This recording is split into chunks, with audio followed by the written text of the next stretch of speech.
So today is day one of Computex here in Taipei, and I got a chance to visit a few booths here at the exhibition center, and we will be taking a look at all of that a little bit later. But first, I wanted to bring you guys some news on the motherboard side of things, and more specifically the new B450 boards and some hints of Threadripper 2. Before that though, a quick message from MSI for making this trip possible.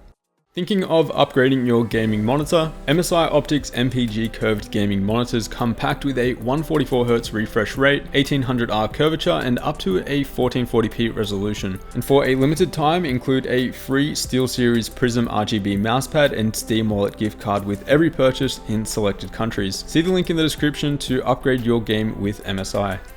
Alright, so first up are the new Amd B450 boards from MSI, and we can expect these around the end of July this year. Of course, it was a big issue when Ryzen 2 first launched with only X470 options. Those who wanted a more mainstream CPU like the Ryzen 2600 had to settle for a B350 option if they wanted to save some cash, and we know that there's been some compatibility issues on that side. So it's great to see some B450 boards from MSI, only 2 here, but they said that there are more on the way, and as I said, ETA is end of July. In terms of what has changed on these boards, well, they said that they have been focusing a lot on the VRM heatsink design, and just from these shots here we can see that the surface area has been improved. In terms of how effective this has been, they are quoting about 10 degrees improvement on the VRM once the CPU is at full load. The VRMs themselves though are not anything special, although for B450 you really shouldn't expect anything amazing. We're getting a 4+2 VRM design for both the Tomahawk and the Pro A that we've seen here, but the components that are being used are unclear, as of course these are just display models and I'm not allowed to remove the heatsinks. I will be reviewing one of these boards very soon, most likely the Tomahawk, and I do plan on testing it with both the Ryzen 5 2600 and the Ryzen 7 2700X. So if you want to see an in-depth review here on what components are being used and sort of the overclock limitations,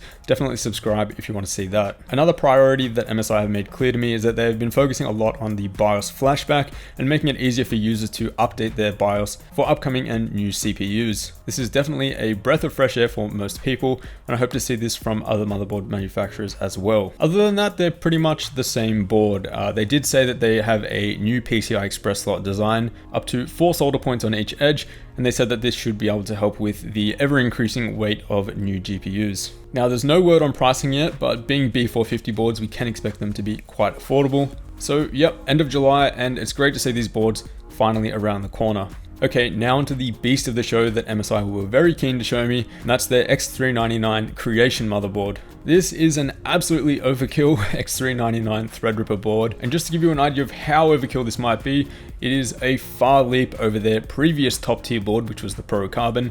This is quite a few steps ahead. Now that might confuse a few people because it is quite late in the X399 motherboard product cycle, and so my thoughts here is that MSI really want to show us that they're serious about the new 2nd gen Threadripper parts without explicitly mentioning it at all. So just to be clear, there was no mention of Threadripper 2 by MSI, but seeing a board like this has to have you expecting it. So it's some new branding from MSI, marketed as a content creation motherboard with subtle RGB and creation branding, and I asked if this creation branding would expand onto other chipsets like X299 for example, but their lips were sealed. So we've got a 16+3 phase VRM layout, which might give us an indication of the power that is soon to come. And this board is also packed with a ton of I/O as well, dual LAN, and plenty of USB options as well, including 3.1 Gen 2 ports. Only one Type-C, but there is another Type-C header on the board for your front I/O. One thing was clear, and that's that NVMe M.2 storage was definitely a focus for this board, with 3 M.2 slots underneath the plating, where 2 fit underneath the bottom plate, and another one fits on the right side. And if you thought that was a lot, well, they also include an expansion card, which houses 4 NVMe M.2 drives, and also has its own dedicated heatsink and fan in the form of an Aero ITX GPU cooler. So this I thought was pretty cool because it looks like a small GPU or similar PCI Express device, and it's not the thin NVMe M.2 cards that we've seen from other manufacturers.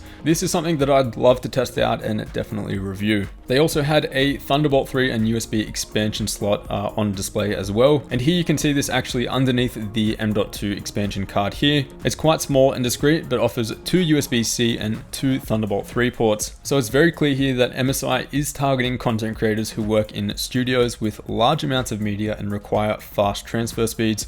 If you're one of those people, definitely keep an eye out for this board in the future, and I'm betting that we'll see Threadripper 2 boards probably in the form of X499, which are equipped identically like this one. Pricing is unconfirmed, and in terms of a release date, they said Q3 of this year, so probably early August or around there. So overall, it's really great to see B450 motherboards hitting the market soon, so there's no issues with mainstream 2nd gen Ryzen CPUs, and it definitely looks like we'll be seeing something else from AMD very powerful and very soon. Thank you all for tuning in. Don't forget to subscribe for more Computex coverage coming up very soon, and I will see you all in the next one.